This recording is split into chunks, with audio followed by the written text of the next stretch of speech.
those fields? Sure, Tommy. I thought I'd start with the non-election case.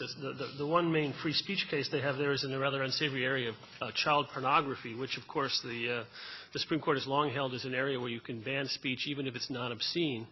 The theory having always been that child pornography is harmful to the children involved, both in the production of the material and in the further distribution of it around the world. In the Free Speech Coalition case a couple of years ago, 3 or 4 years ago, the court held what Congress can't ban is speech that looks like child pornography but isn't, so-called virtual child pornography that's either generated by computers or is done with actors who are over 18 but look like they're not.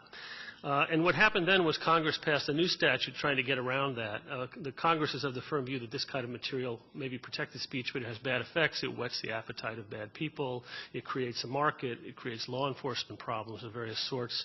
And so what they decided to do in the new PROTECT Act was to ban pandering of speech as if it were child pornography, whether or not it really is. And so the law says if you send some material to somebody and you utter something that would suggest that you think it's child pornography or he should think it's child pornography, whether it is or it isn't, that's pandering and that's a felony.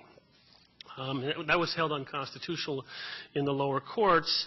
And so essentially the problem in the case is that if you imagine somebody sending some images to somebody that are not child pornography for whatever reason and you send an email message that says, look at these hot pictures of kids to your friend, it doesn't have to be limited to a commercial context, that's a potential felony. And basically what the effect of upholding this law would be to say anytime anybody is sending material around the world, they would have to sort of put up front, by the way, this is not really child pornography, this is virtual child pornography, otherwise they'd be risking pandering allegations.